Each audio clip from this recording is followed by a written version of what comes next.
Hi everybody, welcome to FAST5, sponsored by Winfield United Professional. I'm your host, Kevin Ross. My guest, Kyle Squires, golf course superintendent, Victory Ranch in Camas, Utah. Kyle, welcome to FAST5. Yeah, Kevin, welcome to the ranch. Excited to get a little Q&A with you and fire when ready. Since coming back to Utah from Hawaii, obviously there's a lot of agronomic differences. But what's been the biggest management difference? I think that the biggest thing is just the seasons, and where we're here condensed, and basically March to October, November. I mean, it's full on. We're trying to cram 12 months into 6 or 7 months. Coming out of winter, getting things really prepped up and rolling for the heart of the season. Whereas Hawaii, it's definitely more strung out, and you have to kind of pace yourself a little better, and especially pace the team out there. You can't push them as hard as you kind of have to here at times. So I would say those are kind of the main differences. Ooh, short, intense season. I certainly understand that. What's been the biggest challenge at your club? Yeah, biggest challenge, like I said before, we're in the high desert here, in the mountains at 6,800 feet. You can see there's a lot of exposure on the golf course, so just keeping snow on in the winter with the winds we have, it becomes a challenge. And obviously in the summertime, our high ETs, low humidity here, very, like I said, very open. Those are big challenges, but I'd say the last couple years, our biggest challenge is definitely labor, and I know a lot of superintendents can relate to this. Especially with COVID, it didn't help much with the seasonal component of hiring a staff. So in my mind, agronomically, you can be proactive and reactive and plan for certain things.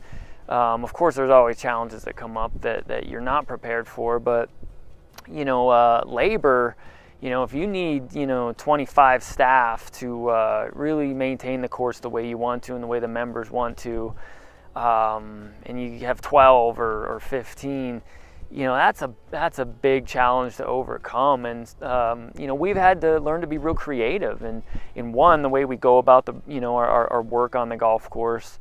But also in our hiring and our training, our development, retaining staff and incentives, and it's been exciting to really have to work at that component, but it definitely doesn't take away from the challenge of needing staff at times and you just don't have it. So I would definitely say that's our biggest challenge. I know a lot of guys can relate to that, and it's going to be an ongoing challenge that we just got to continue to work at, and like I said, just be creative and trying to overcome it. Oh, labor. That's a challenge for most everybody. When you have some free time, Kyle, what's your favorite hobby? Definitely for me, it's a no-brainer. It's fly fishing. I know you can appreciate this. You're starting to get into it a little bit, Kevin. But we've got some great fishing, around us, and incredible settings, within a few minutes to a couple hours away. But by far, to me, being knee deep or waist deep in an alpine lake or stream, targeting some native cutthroat or Arctic grayling, it doesn't get much better than that for me. So if I have time with the family and we go up into the mountains and spend some time there, and I'll be in the lake or the rivers, or or if it's on my own and just something to break away, that's definitely my release for sure, and helps me reset. Whether it's during the season, taking finding time here and there, or especially this time of year in the fall. It's just perfect weather. Golf course is starting to quiet down a little bit, and just a long season. That's definitely a nice reprieve. And helps just reset, like I said. So that's there's not much better than that to me. Ooh, fly fishing. That's become a theme among golf course superintendents. So when you go home, You fire up the grill or the smoker. What are you gonna cook? Fire up the grill. Yeah, I actually do more, on the Traeger, the smoker, than I do with the grill. But there's so much good stuff out there to cook and smoke. So yeah, I really enjoy that. Firing up the Traeger, especially getting into fall and the winter. My wife definitely likes this time of year better because I cook more and do more work in that atmosphere. But you can't go wrong with a good steak or ribs, back ribs or whatnot. Really good on a smoker and slow smoked over several hours, not much better. But one of my favorites actually is something called burnt ends, and you can do this with brisket. I actually like even more than that to do it with pork belly, and I just cube up the pork belly, marinate it or put a good rub, experiment with different kinds of rubs and my own or store-bought. Throw those puppies on the smoker for a few hours. They come out and you call them barbecue candy. They're just so good and melt in your mouth. So that's one of my favorite things to do, but really you can't go wrong. Anything on a smoker, that sweet smoky flavor, it's tough to beat. Ooh, that sure looks tasty. What's a couple of your favorite Winfield products?